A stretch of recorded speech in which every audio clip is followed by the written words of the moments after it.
Ladies and gentlemen, good day and welcome to the Escorts Limited Q4 FY21 earnings call hosted by Kotak Securities Limited. As a reminder, all participant lines will be in the listen-only mode, and there will be an opportunity for you to ask questions after the presentation concludes. Should you need assistance during the conference call, please signal an operator by pressing star then 0 on your touchtone phone. Please note that this conference is being recorded. I now hand the conference over to Mr. Hitesh from Kotak Securities Limited. Thank you, and over to you, sir. Thank you, Malika. Good evening, and on behalf of Kotak Securities Limited, I welcome you all for Escorts Limited Q4 and FY21 results earnings conference call. I also take this opportunity to welcome the management team from Escorts Limited. Today we have with us Mr. Bharat Madan, Group Chief Financial Officer and Corporate Head, Mr. Shenu Agarwal, CEO, Escorts Agri Machinery, Mr. Ajay Mandhana, CEO, Escorts Construction Equipment, Mr. Dipankar Ghosh, CEO, Railway Equipment Division, and Investor Relations Team at Escorts Limited. We would start the call with the brief opening remarks from the management, followed by an interactive Q&A session. Before we start, I would like to add that some of the statements that we make in today's discussion will be forward-looking in nature and are subject to risks as outlined in the annual report. At this point, I request Mr. Madan to make his opening remarks. Over to you, sir.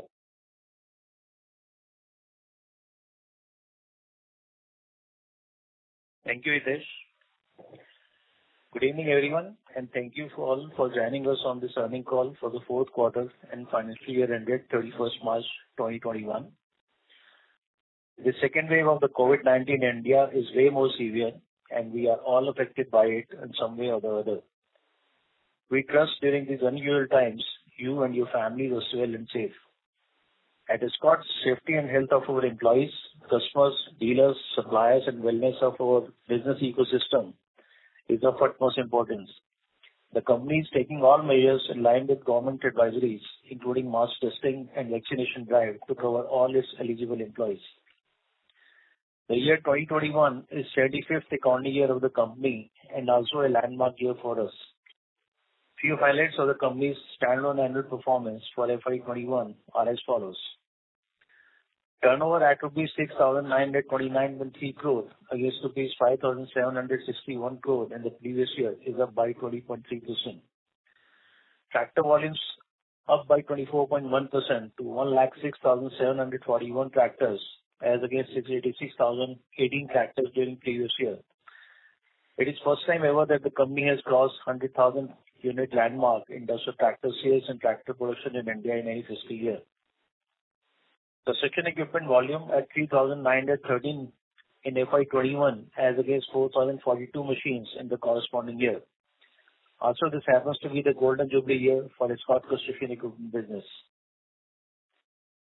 EBITDA at rupees 1,129.2 crore as against rupees 675.8 crore in the previous year is up by 67.1%. The finance cost went down by 4.5 crores to rupees 11 crores as against rupees 15.4 crore in the previous year. Your company continues to be debt-free with sufficient available liquidity for future growth and expansion as of March 2021. PBT before exceptional items stands at rupees 1,157.1 crore, up by 78.5% as against rupees 648.1 crore in the previous year. Net profit at rupees 874.1 crore is up by 80% as against rupees 485.5 crore in the previous year, our highest ever. The board of directors have recommended the payment of final dividend of 50%, that is rupees 5 per equity shares. In addition, the board of directors have also recommended a one-time Platinum Jubilee year special dividend of 25%, that is 2.5 per equity share to commemorate 75th financial year of this company. Thus, the total dividend for the year ended 31st March 2021 will be rupees 7.50 per equity share, which is 75%, against rupees 2.50 per equity share, that is 25% for the previous year ended 31st March 2020. Moving on to company's standalone quarterly performance for Q4 FY21, turnover at rupees 2,210.5 crore is up by 60% as against rupees 1,380.7 crore in the previous year same quarter. Tractor volumes up by 62.1% to 32,588 tractors as against 20,108 tractors in the last year corresponding quarter, our highest ever quarterly volume so far. Construction equipment volume went up by 62.7% to 1,604 machines as against 986 machines in last year corresponding quarter. Again, our highest ever quarterly volume so far. EBITDA at rupees 344.7 crore, up by 77.3% as against rupees 194.4 crore in the last year corresponding quarter. Net profit for the quarter at rupees 271.3 crore is up by 93.2% as against rupees 140.4 crore in the last year corresponding quarter. Now on the consolidated basis, financial performance for FY21. The revenue from operation at 7,014.4 crore in the year ended March 2021 was up by 20.7% as against 5,810.1 crore in the year ended March 2020. Consolidated net profit recorded at 871.6 crore in the year ended March 21 was up by 85% as against a profit of 471.7 crore in the previous year. Consolidated EPS stands at rupees 92.15 as against rupees 55.04 in the previous year. Moving on to segmental business performance, starting with the agri machinery business. The domestic tractor industry volume in FY21 went up by 27% to 8.99 lakh tractors as compared to 7.09 lakh tractors in the previous fiscal. This is an all-time record for the tractor industry. All macroeconomic factors, which crop production, crop prices, a good monsoon, and availability of retail finance remain positive. This was further aided by a record crop procurement by the government last year. Despite a slowdown in the first 2 months of the year, huge pent-up demand surfaced post the lockdown period. Our domestic tractor volume went up by 24% at 1,848 tractors as against 82,252 tractors in the previous fiscal. This is the first time the company has crossed 1 lakh tractor sales unit in the domestic market. The company maintained lean inventory both at its own depots and at its dealerships. Because of this, and coupled by the fact that we faced huge supply chain issues in the first 8 months of the year, leading up to the peak sales season of Diwali, we lost market share during this period. However, after supply situation improved, we bounced back and achieved a market share of 12.8% in the last 4 months of the year. For the whole fiscal year, our domestic market share stood at 11.3% as against 11.6% in the previous fiscal. During the year, about 62% of our domestic sales came from above 40 HP tractors as against 51% in the previous fiscal. This resulted in significant model mix gains and is reflective of the success of our new products in the higher HP segment. With continued efforts around channel expansion, the total dealer count in India is now more than 1100. Following our dual distribution strategy for both our key brands, we will continue to further expand our dealer network, specifically in our opportunity market. On export side, industry was up by 16.5% to 88,600 tractors as compared to 76,000 tractors in the previous fiscal. Our export volumes went up by 30% to 4,893 tractors as against 3,766 tractors in the previous fiscal, driven by new product introduction and penetration in new markets. Sales through Global Kubota network also started late in the year and will gradually increase going forward as we open more markets for our products within the Kubota channel. EBIT margin for the agri machinery business went up by 521 basis points to 18.2% as against 13% last year. This is record profitability for us in the agri business, aided by not just higher operating leverage and better product mix, but also our acute focus on cost efficiencies. Inflation remains a worry going forward as commodity prices are going through the roof. To partially neutralize the impact, we have taken 2 price increases lately, one in mid-November and another in the beginning of April this year. One more price increase is imminent in Q2 of this fiscal year. While such frequent price increases are unprecedented in our industry, we hope to recover the entire impact of inflation during the ongoing year. At the start of the year, the prospects of the tractor industry for FY22 were looking quite positive as all macroeconomic factors continue to stay strong, including prediction of a very good and timely monsoon again this year. The second wave of the pandemic, however, has proved to be dampener so far, At this time around, the pandemic has also affected the rural heartland of the country. We are watching the ongoing situation and believe that like last year, the industry may see a pent-up demand again this year as soon as the current conditions improve. Given that assumption, we still expect full year FY22 tractor industry to grow in mid-single digit. Coming to the construction equipment business, our served industry, backhoe loader, pick and carry cranes and compactors grew by 11% in FY21 over FY20. Crane industry remains flat year on year, but due to COVID-19 and cash flow issues in market, pick and carry crane industry has shifted more towards price-sensitive hydro segment. Compactor industry grew by 10% and backhoe loader grew by approximately 15% year on year. Our total volumes, manufactured and traded products, went down by 3% to 3,913 machines, as against 4,042 machines in the previous fiscal. Segment revenue for the year came at 776.1 crore, as against 839.8 crore in the previous fiscal. During the year, we sold 58% of total cranes from hydra category with lower margins as compared to previous fiscal when it was 47%. Despite volume drop and commodity inflation, we have been able to maintain EBIT margin at last year's level of 3.6%. Last year, industry saw good traction from September 2020 onwards, resulting in 34% growth in served industry during October 20 to March 21. Despite some supply-related challenges during same period, our volume grew by approximately 41% during October 20 to March 21. In April 2021, the industry was majorly impacted due to the massive surge in coronavirus infection all across the country, and currently, due to the shortage of certain critical items, including industrial oxygen, the production is also adversely affected. The situation is, however, likely to improve with accelerated vaccination program and other measures being adopted by the government in the near term. Given the government trust on monetization through disinvestment and the huge projects under National Infrastructure Pipeline, we expect the industry to show stronger recovery going forward.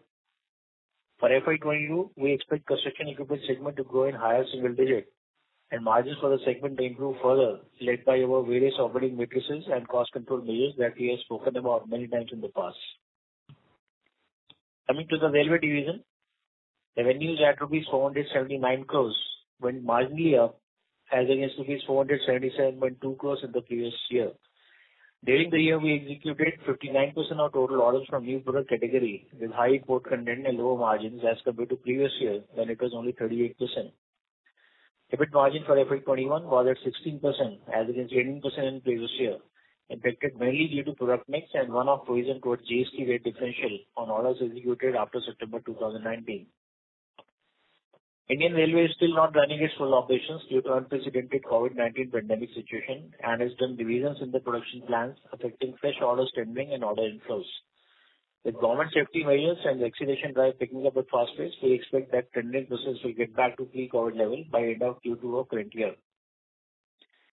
During the year, we made an entry into metro business by bagging contract for retrofitting work. Order book for this division as at end of March 21 stood at more than rupees 340 crores, which is likely to be executed over the next 6 to 8 months. For FY22, we still expect the railway equipment segment revenue to grow by lower double digit, and operating margins for the segment are likely to be maintained around 16 to 18% levels. I request the moderator to open the floor for Q&A session. Thank you very much. We will now begin the question and answer session. Anyone who wishes to ask a question may press star and 1 on the touchtone telephone. If you wish to remove yourself from the question queue, you may press star and 2. Participants are requested to use handsets while asking a question. Ladies and gentlemen, we will wait for a moment while the question queue assembles. The first question is from the line of Hitesh Goel. Please go ahead. Yeah. Thank you. This question is to Shenu. Hi.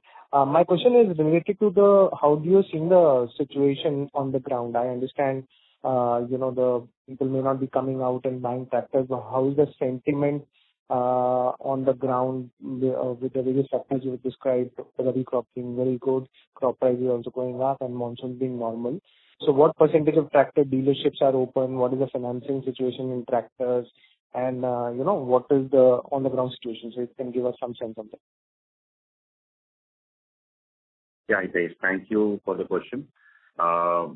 You are right. All the macroeconomic factors are very, very positive, whether we talk about production or prices or monsoon or even government procurement, et cetera, and availability of finance. However, the on-ground situation is not very good right now, and it is very, very dynamic as well, right? So on daily basis, the situation changes from geography to geography, but we are tightly kind of monitoring it and making sure that we can, serve the communities that need either repairs or services or even new equipment. But currently, roughly about two-thirds of our dealers are either closed or if they are open for limited hours, right? So that is basically the situation. So the focus right now is other than, conducting business, especially where people need us, customers need us. We are also focusing on the medium term right now by making sure that maximum staff at our dealerships get vaccinated as soon as possible. And we are also helping our dealer staff with a lot of initiatives where we can support them. So one thing is just the actual situation on the ground, which we are all aware of. But other thing is also this little bit of a fear psychosis that has penetrated into tier 2, tier 3 rural areas, right? So we are doing our best to see how soon we can come out of that. But the situation is dynamic right now. Just a follow-up here. So basically, there's a lot of concern in the investor community that if by June end, if this continues and the normalization doesn't happen, one season actually goes away for farming, right? In your opinion, how big an impact can it be? Should we then start looking at a decline for the full year, or it can be compensated from July, August onwards? Yeah. So there are two things that we are keeping in mind. I think we should all keep in mind that, one of the things is that even in the last year, although the penetration was not very deep in the rural areas of the virus, but we know from experience of the last year and otherwise that the resilience in rural India is much more higher.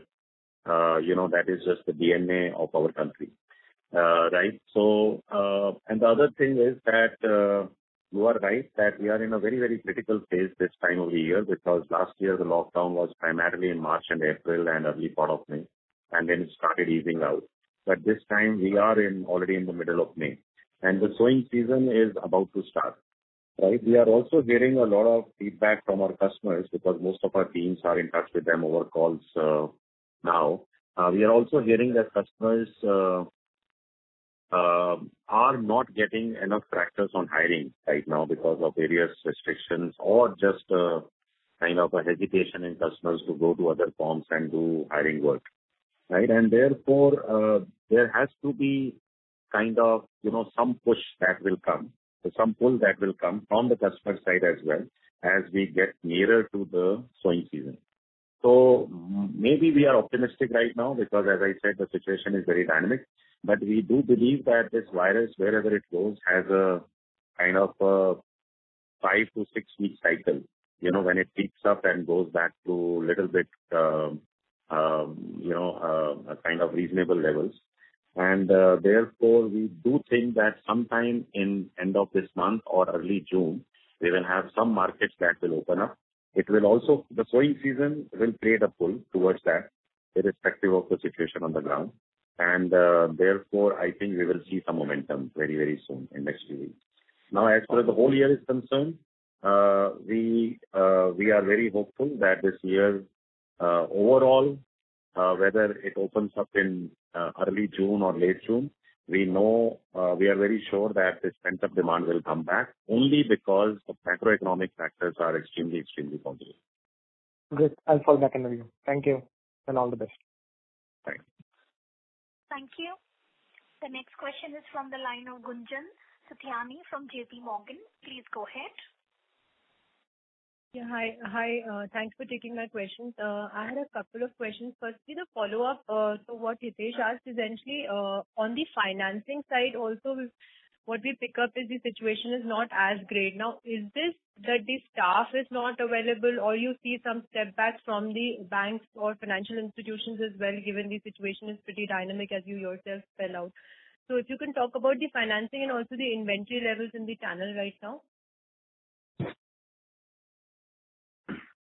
Okay, Gunjan, thank you for your question. So let me address the financing issue first. We have been, of course, in touch with all our banking partners on the retail finance side very, very closely.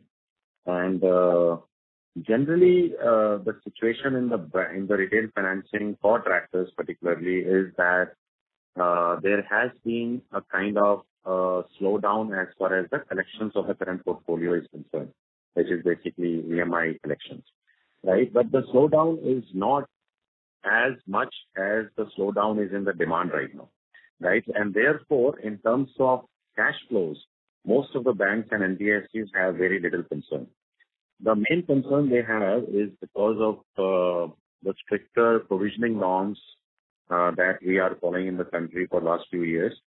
Even if like one payment is missed, they have to now provision more aggressively for that, right? And therefore, they have a worry for their balance sheet, that the health of their balance sheet may not look very, very good in this quarter. Right now, that problem will not be solved by restricting new business acquisition or new customers for loans, because that new customer acquisition depends more on cash flow and less on the health of the balance sheet, right? So generally, the opinion from the banks and NBFCs is that they will not slow down. Rather, they will go quite aggressive, as the collections have not hampered to the extent that the demand has hampered, right? And once the situation improves, they are also very hopeful that collections will also come back. Now, unlike last year, this time the government has not announced any measures either on moratoriums of loans or on revising the provisioning norms for banks and NBFCs on such loans. And of course, the financing industry is looking forward to some stuff like that, right? But still, if it doesn't happen, they are not concerned about acquiring new business. So from that point of view, the new demand should not get affected because of availability of retail finance. Although the balance sheet is still a concern in the minds of the bank. Okay, and in terms of, I think your other question was on inventory. So inventory right now is at a healthy level. I think at the industry level, the inventory is not either too high or not either too low, right? So there is sufficient inventory. So last time we had a problem when even customers started coming back after the lockdowns, most of the companies struggled with inventory issues. But this time we don't think that is going to be the problem. So whenever the customer is ready to buy, customer can move around. I think manufacturers would be ready to deliver.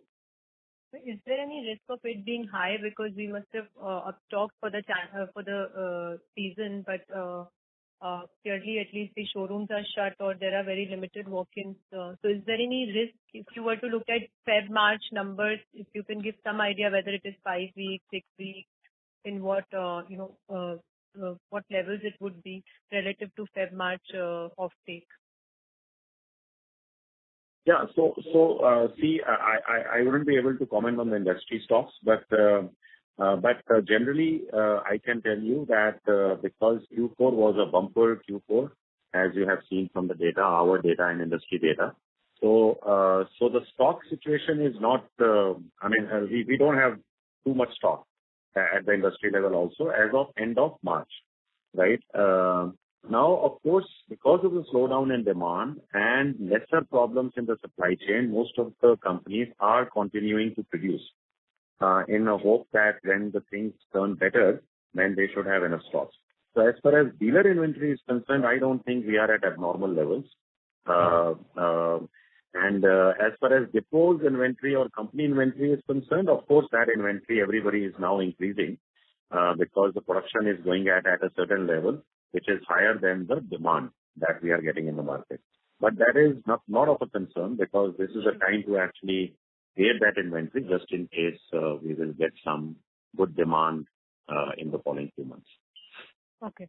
So the second question from my side is on the margins. If you can, talk about what has been the cumulative commodity inflation that we've seen so far. And against that, what kind of price increases? You did mention 2 price increases, and if I'm not mistaken, around 3%. So what is the unabsorbed, cost headwind that that is there in the business? If you can give some sense on that. Yeah. So inflation is also extremely dynamic right now, and it is beyond our expectation, of course, and it is beyond the expectation of the industry. Right. So every quarter, we hope that next quarter it will stabilize, but it has not done so since it started in late Q3 of last year. Right. So we are just watching the situation on the ground, as to how much it will impact us in the following few quarters. But roughly, it seems like that the inflation would be in the range of 8 to 10% or so of the current material cost. Right. So 8 to 10% of material cost. Please note that. It's not like selling price. And on the price increases concerned, we have taken 2 price increases. One in mid-November, as soon as the inflation started happening, and as soon as it was clear that inflation would be more than what we can possibly manage well. And therefore, we took an early price increase, while the industry, rest of the players generally took a price increase in early January or late December. We decided to take it in kind of mid-November. So that was one. And then we took another one in early April. So in combination, the price increase roughly is in the range of, both combined, is in the range of 5% of the selling price. Okay. Got it. Thank you. I'll call back in the queue.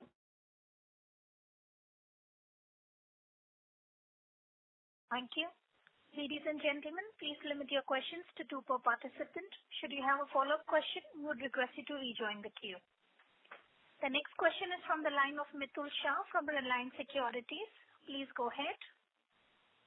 Yeah, good evening, sir. Thank you for taking my question.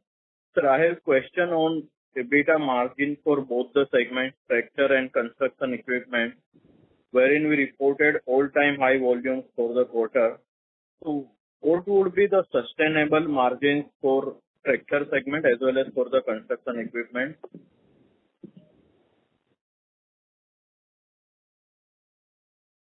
Bharat, would you like to take that? Yeah, sure, Mitul. So I think as we indicated in our last call also, so we indicated 17-18% will be the new normal for the agri business. But obviously that is under the normal circumstances. So if you look at the situation today with the rising inflation, where obviously there's a difficulty in passing on 100% to the customer right now, looking at the demand scenario in the market. So that's going to be a bit of challenge, and that's what we've seen in the last quarter also, where the margin got affected almost by 250 to 300 basis points only because of the lag effect of the inflation.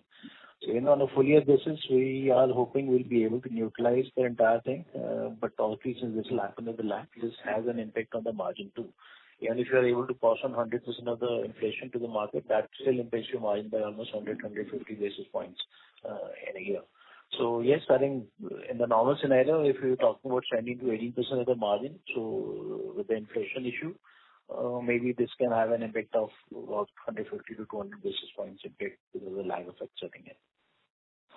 Product mix was also quite favorable this time. So if that situation normalizes, still do you expect its margins to sustain? Yeah, if it's a normal situation, like we indicated last time, so then definitely we think the margin should sustain. The second question is on the construction equipment side. Sir, you guided for single-digit growth. So despite such a low base and as people are expecting strong uptick in construction activities in FY22, still do you expect single-digit growth on volume?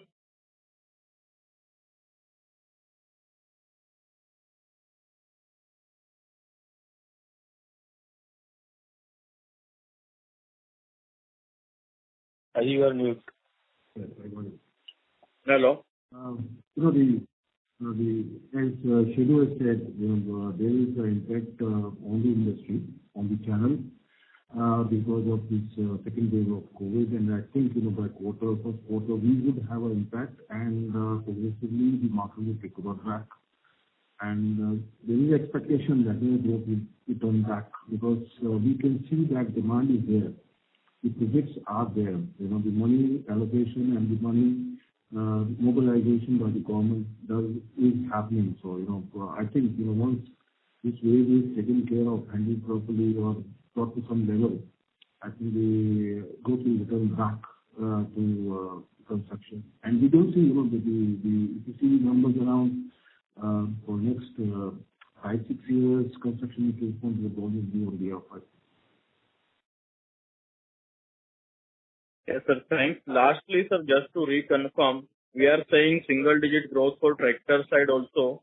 And as you pointed out rightly, last year there was a inventory-related restocking, probably around 8 to 10% growth is because of the restocking, which is not the case this time in FY22, as right now already inventory is quite healthy, probably around 90 days plus in the system. So still, do you think in this situation single-digit growth is possible? So sorry, 90,000 plus inventory in the system. Yeah. So, Mitul, I don't think, inventory really has a lot to do with this, because right now we are at a normal levels. I mean, if you just ignore last few weeks where some stocks have built up, yeah, but that is only for only hoping that some pent-up demand will come, and therefore people are getting ready. But if you look at the inventory levels on April 1 versus last year April 1, I mean, it is not a big significant difference, right? So I don't think that will play a big part this year. So we are still very hopeful that industry should at least touch last year level, or it should grow slightly, marginally in low single digits or mid single digits. Thank you, sir. Because see, we are basically relying on the structural situation of the market rather than the ongoing COVID-related situation, right? Because see, we think the momentum is there. We do understand that tractor is a cyclical market, and therefore a lot of people have spoken to us whether this is the year when we will see a downward trend. But we don't think this is the year. I mean, monsoon prediction is also very good. So I think this year should be a good year. Yes, sir. I agree. Thank you, sir. Thank you. The next question is from the line of Avinash Singh from Mashreq Capital. Please go ahead. Hello. Thank you for the opportunity, sir. So just wanted to check with you. On the balance sheet, this is just a bookkeeping question. So on the balance sheet, I could see that there is an increase in investment accounted for using equity method. So it increased from last year 144.6 crores to 259.8 crores. So could you please, sir, tell me the reason where this investment has been made? Hello?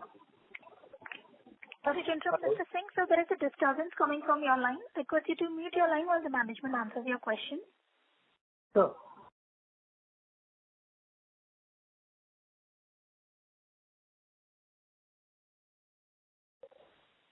Bharat, would you like to take that? It's, I think, balance sheet question.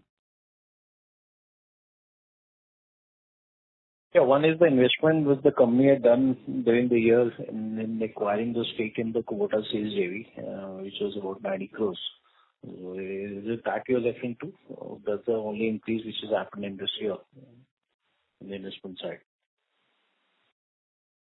I could see that, sir, so there is an increase of almost 116 crores on the balance sheet. Yeah, so there are two JVs. So one is the investment we did in the Tadano JV during the year, and the 90 crores was the investment which we did in acquiring 40% stake in the sales JV with Kubota.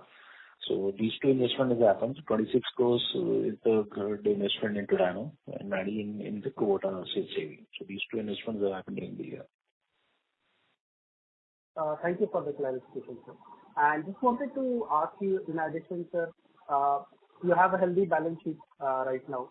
So how you are planning to utilize the cash which is there on your balance sheet? Is there any plans company has in place to utilize? Yes, definitely. So the company is in discussion with the board now.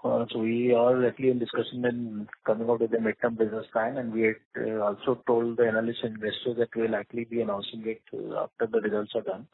So just wait for a month. So we expect maybe May, end of maybe in the middle of June, we should be announcing that also to the investors community. There's a work in process right now with the board members. Okay, thank you, sir. Thank you. The next question is from the line of Raghunandan from Emkay Global. Please go ahead. Thank you, sir, for the opportunity. To Shenu, sir. Sir, trying to understand the demand drivers for tractors, can you throw some color on what are your expectations for government subsidy and demand from non-agri segment for FY22? Yeah. So, Raghu, thank you for the question. Yeah, we are not really harping too much on the government side this year because we think that the government's focus will more be on COVID as it was last year. Even last year, there was not a major, there were no new major programs on subsidies. There were some ongoing things that will continue to happen even this year. But we don't think there will be a significant portion of industry that will be catered to government-led subsidy business. On the commercial side, non-agri side, of course, right now the demand is very, very low, both in agri and non-agri. But we do see that once we open up fully, as and when we open up fully, all these projects will again start. And therefore, we do expect a bumper increase. Actually, this year on the non-agri side, as compared to last year, we think it will be much better. Much better. Last year, the non-agri side was still kind of very, very slow, except in the last 3 months of the year, 3 or 4 months of the year. But this year, we think that some of the growth that we are saying will actually come from the non-agri side. Thank you, sir. Just a follow-up there. Would you be able to quantify how much was the subsidy sales in FY21 and broadly what percentage was non-agri sales? Yeah. So, Raghu, we have been trying to answer that question in the past as well. But the situation on subsidy sales is actually kind of taking a different turn.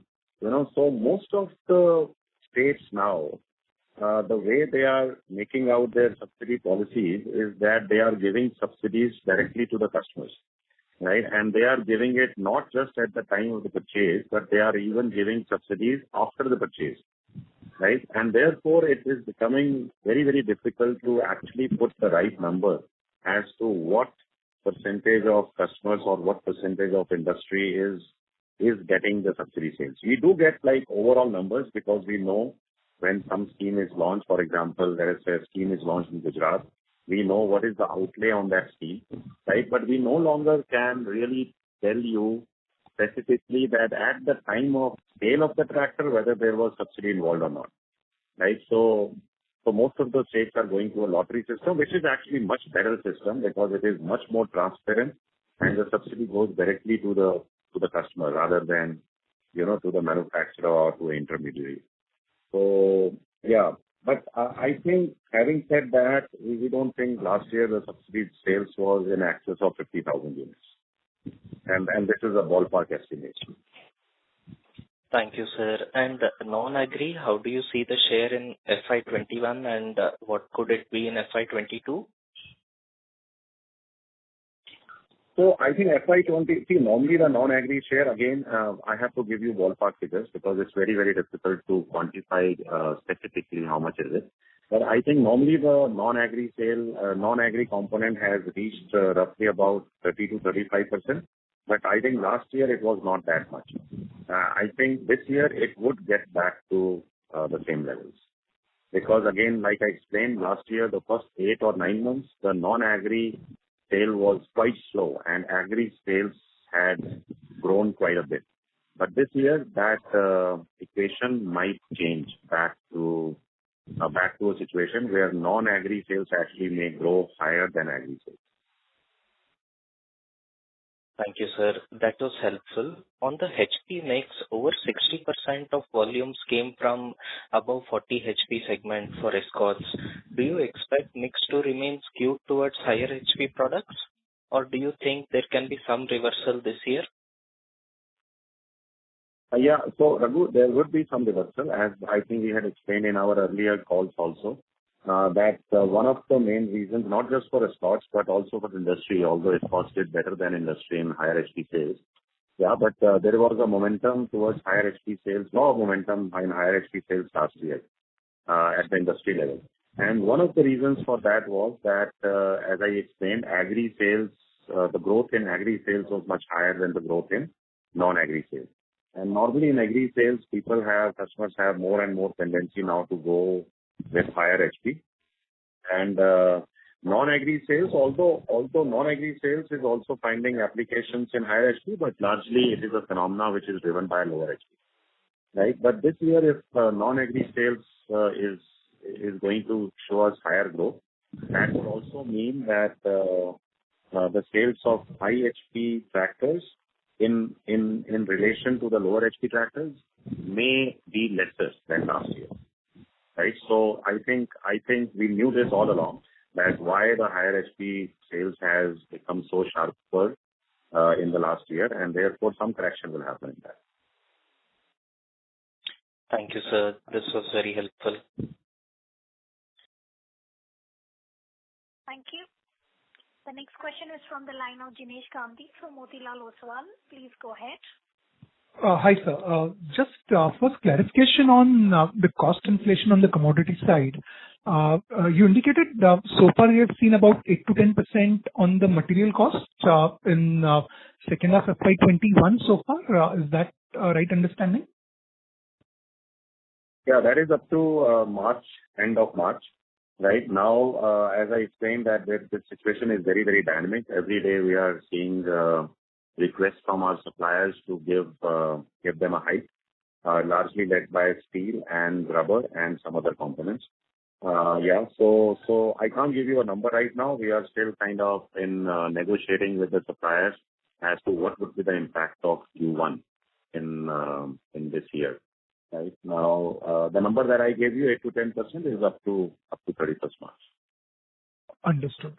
But clearly there will be further more headwinds in first half FY22, given where key commodity prices are. Would that be a fair assessment? Yeah, for Q1, for sure, there would be substantial inflation that we will face in Q1. As I said, I can't give you a number again because we are still kind of negotiating as to what would be the timing of that and what would be the quantum of that. Right. So, in some cases, we have to do it retroactively also, which means we have to give some hikes from April 1 also. So that situation will get clearer in next few days. Yeah, and there is some chance that this will continue to July and August also. That is what we can indicate right now. Understood. And second question pertains to the sales to Kubota network. So can you throw some light on what has been run rate since we started it? Which other markets are we addressing so far, and what should we expect there? And secondly, on the Kubota JV, the plant which has started, any update on that with respect to how it is doing and from when we can expect supplies to us coming through? Yeah. So as far as our exports to Kubota channel is concerned, we just started, like in the last quarter of the previous year. And and there was very insignificant small volume that we started with. We have opened up about 4 markets with Kubota channel so far, and some initial shipments have started going in all these 4 markets. Right, so we are waiting for the market response, and once we see the market response, then we will ramp up our volumes to these markets. In the current year, also we are going to open up more markets in Kubota channel, of course, progressively, right? And therefore, this year we will see some good volume from Kubota channel, but I think the real build-up will start happening from next year onwards in terms of volumes. Right, so this year, just scaling up in the existing markets that we have already opened up and opening up more markets for test marketing. And then next year, I think we should see some good ramp up. Sure. And in this, we would be selling the e-Kubota brand. Yeah, all the exports that we are making through Kubota channel are in e-Kubota brand. Sure. And as far as the JV production facility is concerned, it is running very, very smoothly, and we are increasing production every month there. As you would imagine, it takes some time to ramp up production. So in last fiscal year, I think we produced more than 5,000, close to 5,400 tractors in that factory. And yeah, every month the production will now keep on increasing as Kubota brand demand goes up in the country, as well as this year we will also start producing some of the Escorts tractors in that JV factory. Right. Okay. And lastly, guidance on CapEx for FY22? I'm sorry, can you repeat that? CapEx for FY22. Yeah, Bharat, please. Yeah, this is going to be adding close to around 300 to 325 crores for this year. But this is a lot of spillover from last year, but there was a COVID situation, so the spends did not happen. So there is spillover on the capacity also, which is coming in this year now. So cash flow wise, you can take it will be around 300 to 325 crores. Right, and this would add what kind of capacity and which areas other than capacity we are investing in? So capacity, we said the in-house capacity we are intending to increase from 120,000 to 150,000, and then 30,000 unit capacity will come from the Kubota JV with us. So about 180, 190,000 sort of capacity should come in place by September. Okay, got it. Great, thanks. All the best. Thank you. The next question is from the line of Kapil Singh from Nomura. Please go ahead. Yeah, hi sir. So you mentioned that the non-agri component is usually 30 to 35%, but last year it was lower. Can you quantify in what range it would be in FY21? Yeah, Kapil, I can only give you like a ballpark number again. So let us say if the normal is 30 to 35, I think in FY21 it would have been close to 25 to 30. Okay. And how do you track this, sir? Yeah, so that is why, we give you a ballpark number, because at the time of the customer buying the tractor, we do qualify the customer as to kind of what applications they will use. But that does not really mean that the customer is going to use it for that application only, right? So what we really figure out is the decision criteria of the customer, right? Whether the customer is buying a tractor predominantly for agri use or for non-agri use. And based on that information, we can kind of quantify a ballpark number, right? But that mixed use in India is going higher and higher. A lot of customers, when they have no use of tractors, they do use it for agri or for non-agri purposes, right? And therefore, a fine number is difficult to track. But yes, we know the primary reason why a customer is buying the tractor in the first place. Okay, this is quite helpful. And can you also talk about current situation on the ground in terms of what percentage of dealerships are open and currently compared to your normal levels, where are the retail trends? I know we cannot extrapolate this, but just to understand where are we today? Yeah. So as far as number of dealerships are concerned, I answered that. So roughly about 2/3 of our dealerships are either closed or are open for limited hours, right? So sometimes they would be allowed to open like in the morning 8 to 12 or 8 to 1, and sometimes they would be allowed to be open in the afternoons, right? So it is different in different cities. It's different in different districts. It is a very, very dynamic situation, although we are monitoring it on a daily basis. But it's very, very dynamic. So what I'm telling you today might not be true 3 days later. Yeah. So just please keep that in mind. Now, as far as the retail takeoff is concerned, that situation is also very, very dynamic. And therefore, I would avoid giving you a number there because some days are good days and some days are bad days and some days are real bad days. Right. So please trust me that the reason I'm not giving you a number is because the situation is very dynamic. Right. But as we said, as the ground situation improves, we might see a lot of customers coming back, a lot of dealerships getting open, and a lot of dealership staff start visiting the villages again. Right. So let us just hope for the best. I mean, I'm very clear that this will turn around very, very quickly. The only thing that I can't tell you right now with confidence is when will that happen. Sure, sir. And if you could give some on-ground situation comments for construction equipment business as well. Is the demand significantly impacted there also? Because I think construction activity seems to be going on, at least from the government side, there is good support from most of the states. So, how is the demand there? And if it is impacted, why is it? Is it because the customers are afraid to transact at this point, or is it that dealerships there are also closed?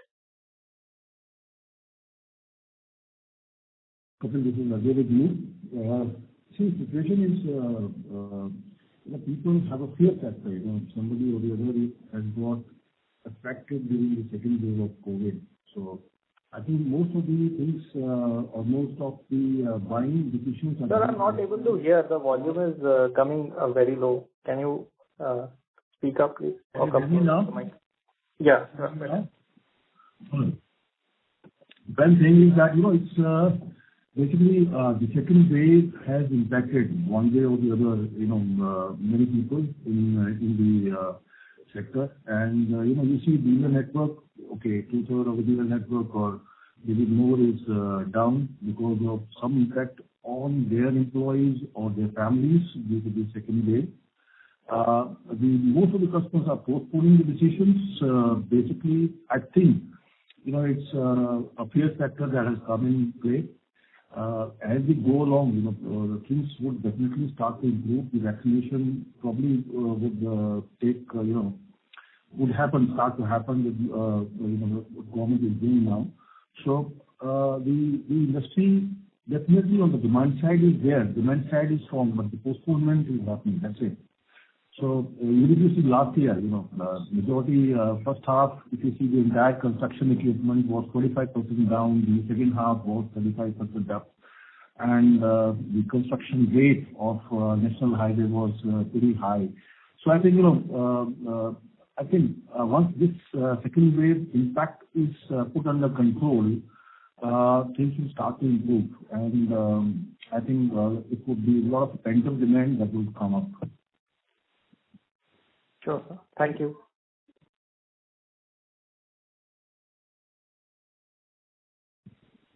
Thank you. Ladies and gentlemen, please limit your questions to one per participant. Should you have a follow-up question, we would request you to rejoin the queue. The next question is from the line of Mukesh Saraf from Spark Capital. Please go ahead. Yes, good evening, and thanks for the opportunity. Firstly, on the exports again, I remember last quarter you were mentioning that the order book was really strong, but production was the issue because domestic obviously was doing very well. This time around, the commentary is not as strong on exports. So is there any kind of a delay in some of those orders that we had? on exports? Yeah, Mukesh, thank you for your question. Yeah, on the exports front, we have been kind of carrying a backlog, although we did much better numbers in FY21 as compared to FY20. But we are carrying a kind of a backlog in terms of fulfilling the orders. Now that backlog, although has reduced a little bit in quarter 4 and in April, but we are still carrying a backlog, a significant backlog. Now, if the domestic situation remains dull for another few weeks, I think we will focus on fulfilling those exports orders, and we should be able to eliminate all that backlog hopefully by end of June. Right? So we will just continue to see and balance depending on those demand from exports and domestic. Right. Understood. And just one more question on the financials. You see that there is a loss from associates this time around. Last quarter it was a 6 crore profit. So any kind of a sense on that as to why it has turned into a loss this quarter?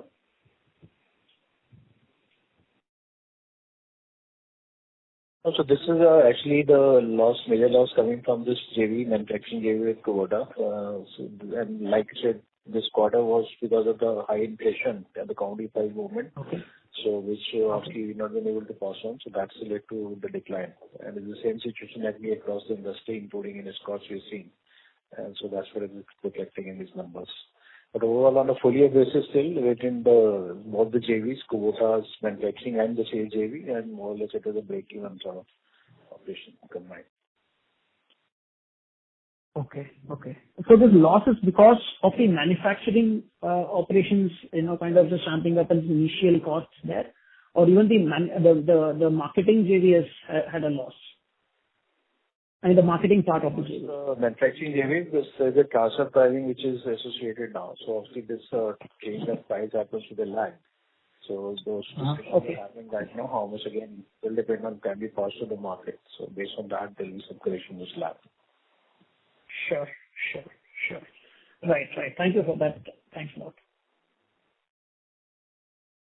Thank you. The next question is from the line of Vikram from Maybank. Please go ahead.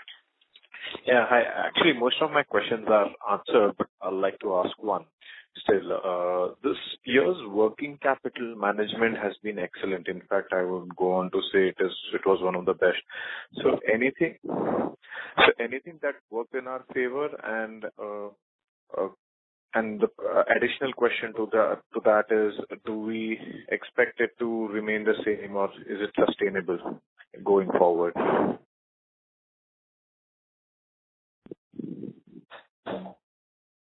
So two key reasons for that. So one, obviously, seeing the rural cash flow last year had been quite good and strong. So obviously that led to the lower dependence on credit even from the channel partner side, and the financial availability also has been quite good on the retail side. So that led to good turnaround of the capital. And secondly, on the commercial policy wise, because of this reason, I think we were shifting more to cash and carry than allowing more credit to the dealers. So I think both these factors were responsible for a better management of working capital in this year. Now, whether this will sustain in future, again, I think depends on the demand scenario. The last time it was very unprecedented demand which you saw after the lockdown opened, and the procurement from government was extensive and the cash reality was very good. So this year the sentiment wise looks positive. Even now the crop output is good. The procurement is also going to be very good from the government side. So whatever we've seen. So cash reality will be there. So definitely we expect the same momentum should continue even in this year. Okay, thank you. Thank you. The next question is from the line of Aditya Makharia from HDFC. Please go ahead. Yeah, hi sir. Just had a more medium-term question. You have said that you expect longer term, tractor sales to be in the 1.2 to 1.5 million range, maybe by 2030. So where do you see us in terms of penetration levels, and if you could just give some thoughts as to how you will see the industry evolve?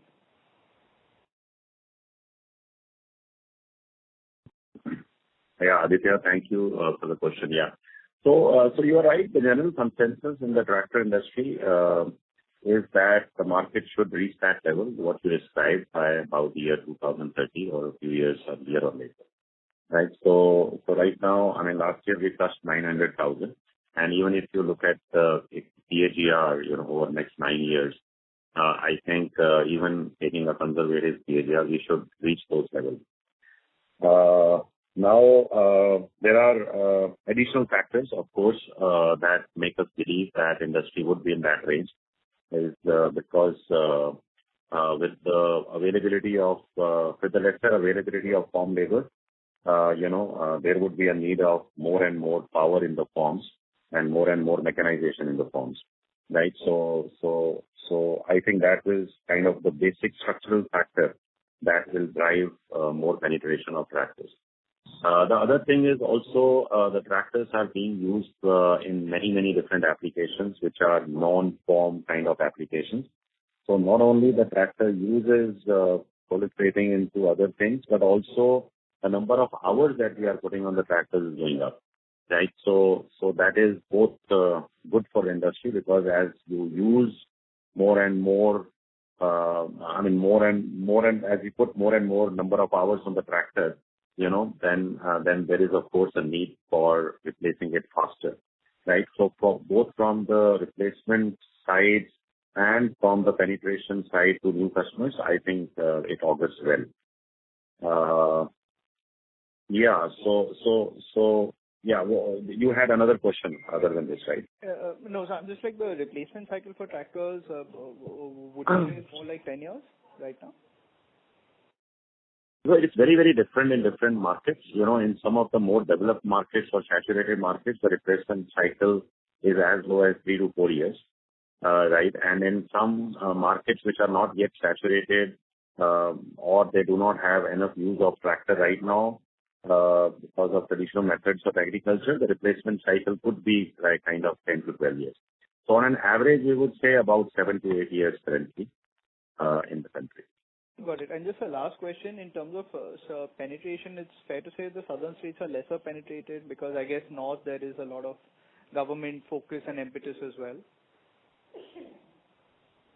Yeah, that is right. So southern states are towards the bottom part of the penetration, right? So in the long run, we would expect more and more demand coming from the south. But south is not only one region, but there are other regions in the country where penetration is quite low as compared to some other regions, right? So yeah, I mean, other than like a few states where we think it is like the replacement demand has already reached 70-80%, all other states actually are at well below 30 to 40% in replacement demand. Okay, got it. Thank you. Thank you. The next question is from the line of Ashish Jain from Macquarie. Please go ahead. Hi, sir. Good evening. Sir, my question, again pertains to your strategy for Southwest market. Like you alluded that that's where you see medium-term growth being pretty strong in, and our current penetration and market share is pretty low in those markets. So, can you share it from a 2-3 year perspective, where do we see our market share going there, and what are we actually planning to achieve that? Yeah. So Aditya, Ashish, sorry, thank you for your question. And we have made considerable progress as far as our market share is concerned in all the states of the south. And that is on account of basically two things. One is that we are making, now we have in our fold more and more products that cater to the southern kind of applications. And also we are doing some very innovative market penetration into the south. We are constructing some very unique different models in the south and trying to scale those up now. So on both these factors, because of both these factors, we are very hopeful that in south our market share will increase going forward as well. Now another thing is that in south right now we are only a one brand company, which means that we only sell PowerTrack branded tractors. At the right time in the future, we will also open up our Farmtrac brand, which is actually more of an application-led brand, right? Which is more suitable for the south. we are making some investments for that product line also for the southern market. And as soon as we have those products ready, we will also launch we'll also launch this brand in the south. So that would add another layer of opportunity for us in the south. Yeah. So of course our goal remains that we want to be 10% market share or more in south, and I think it will take us a few more years to get there. Sure, sir. So my other question was, just a housekeeping question. In terms of margin, what is the differential margin between agri, non-agri tractors? If you can quantify that. No. So see, the product line is the same, right? So I mean. I mean high horsepower and low horsepower. Yeah. Yeah. Again, I mean, there is a lot of misconception in our minds, in the minds of everyone, that generally the high horsepower tractors would earn better margins. I mean, I think philosophically that is okay to understand, right? I mean, understand it that way, but it really also depends on the pricing power, right? So you, like all tractor companies, based on the strength of their product line, do create some solid sub-brands, right, within the overall brand. So for example, like if you look at our portfolio in PowerTrack, there is a model called 439, and it is like hugely successful, right? It is a 3940 HP tractor. Now that gives us a lot of pricing power for that particular segment or that particular product in some of these markets where it is like highly valued, right? So it is not necessary that every time in every state with every company you will have higher margins for higher HP tractors as compared to lower HP. I mean, philosophically, as I said, it seems to be right. Yeah, but it also depends a lot on pricing power, right? So, for example, like everybody has a mainstay in some of the segments, customer segments or application segments, and the brands which are more popular in those segments, they command a significant pricing power, right? So, yeah. So, I mean, generally answering your question, there is a difference between, like, when you average everything out at industry level, there is a difference between low HP and higher HP tractors in the margins as well. But it is not very significant. Okay. Got it, sir. Thanks so much and best of luck. Thank you. Ladies and gentlemen, please limit your questions to one per participant. Should you have a follow-up question, would request you to rejoin the queue. The next question is from the line of Vivek Gada from HSBC. Please go ahead. Hi, sir. Thanks a lot for taking my question. Firstly, I just wanted to understand the 5% price increase that we have done in November and April together. Could you possibly split that between how much was the price hike in April?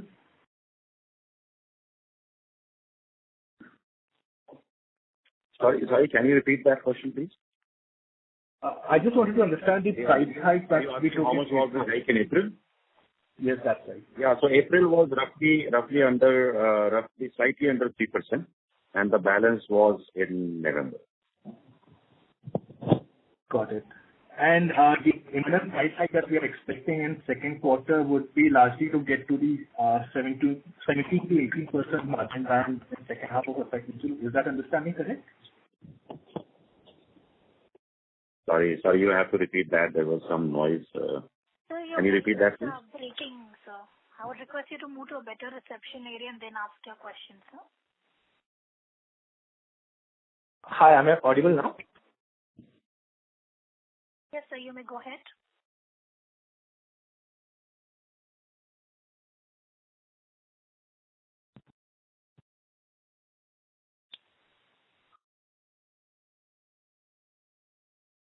The line for the current participant is disconnected. The next question is from the line of Joseph George from IIFL. Please go ahead. Hi, thank you for the opportunity. The only question that I had was in relation to the quantum of commodities, which is the key commodities, which is steel and rubber.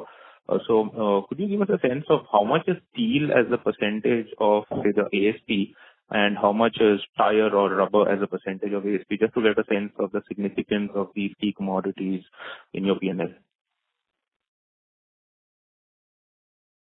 Yeah, I don't remember it offhand. Maybe we can answer you separately. Bharat, do you have some specific in this right now? No, I won't have those exact data, but like you said, I think major part of the 1.5 ton weight in the tractor essentially mostly is tire and steel. So I see the major portion will likely come from that only.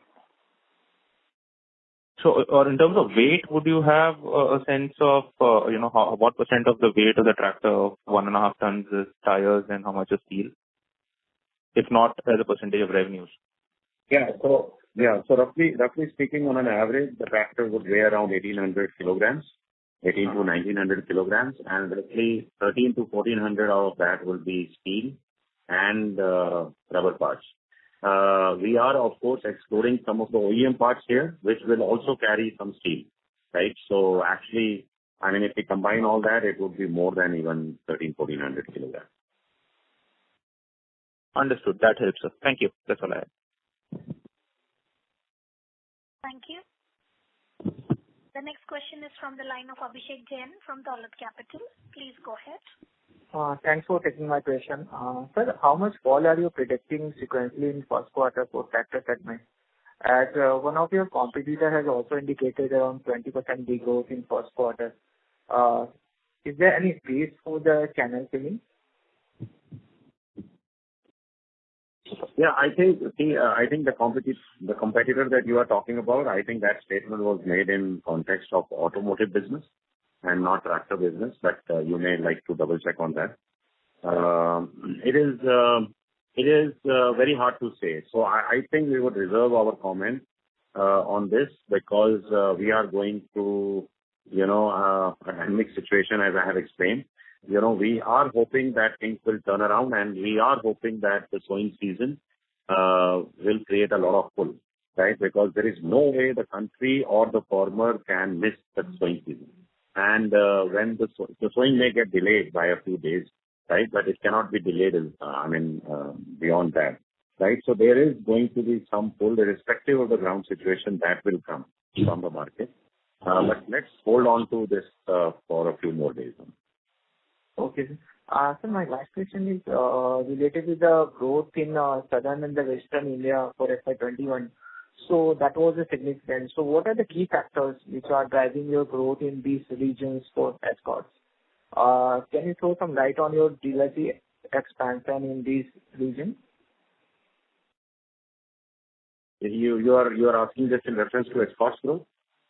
Yeah. Only for Escorts, because we have seen a significant growth in southern and western India in FY21. Yeah, I think this is going to continue because, it just depends. It's only because our opportunity is much better there, right? So in the markets where we are already at 13 to 15 or 17% market share, the headroom for growing further is still limited, right? But in the markets where we are 2, 3, 4% or had been 2, 3, 4% in the past, the opportunity to grow is immense. So we have been saying for last 2, 3 years that, we will grow in these markets because there is a higher potential or a higher opportunity for us to grow. And it will take some time because it is kind of a journey, in terms of product development, the right placement of the products and coming up with the right channel. And, so that is the ongoing thing. What we have seen in the past is actually we are hoping that we will do better than that in terms of the track record or the growth trajectory, because a lot of things are now getting into shape. Earlier, like we were still kind of, we had issues here or there. We did not have a complete product line. We did not have a complete channel, etc. Right? So that distance we have now covered. I am not saying that we have done everything. Even now, there are a lot of things that are in the pipeline. But the growth in south and west will continue to happen. Thanks. Thank you. The next question is from the line of Rahul Ranade from Goldman Sachs. Please go ahead. Yeah. Hi, sir. Thanks for the opportunity. Just a question on the agri segment margins, where you mentioned that, a more sustainable level of margins now will be around the 17%-18%, barring some lead lags for RM. Just wanted to get a sense of what is giving us the confidence of, kind of sustainably setting, a higher level of margins, going ahead from here on.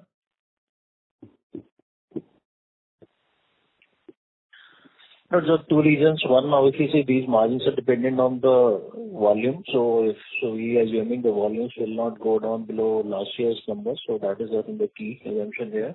And second, we said in the normal circumstances, these margins will prevail. In case of a high inflation scenario, that definitely impacts your margin negatively, even if you are able to pass it on, with a lag. Otherwise, the reason why we get this confidence in normal circumstances is because the company has been working towards improving the margin and improving on the cost efficiencies and improving the material costs and improving the product mix. I think those are the initiatives what company has been taking for a number of years now, which has now started giving fruit. If the other assumptions hold good in terms of maintaining those volumes and in a normal condition, not leading to this inflationary scenario, we think these margins which we're talking about are sustainable. Okay. And these are segment margins, that is at EBIT level, right?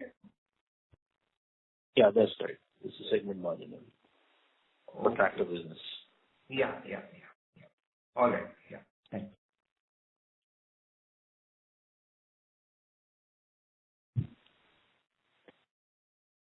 Thank you.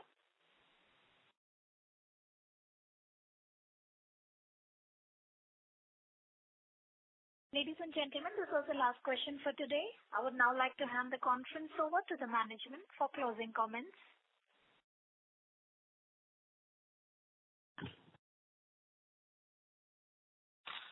Thank you, ladies and gentlemen, for being present on this call. For any feedback and/or queries, please feel free to write into us at investorrelation@escorts.co.in.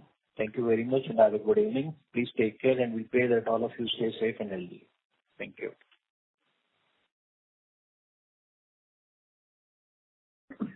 Thank you, everyone. Bye. Thank you. Thank you. Goodbye. On behalf of Kotak Securities Limited, that concludes this conference. Thank you for joining us, and you may now disconnect your lines.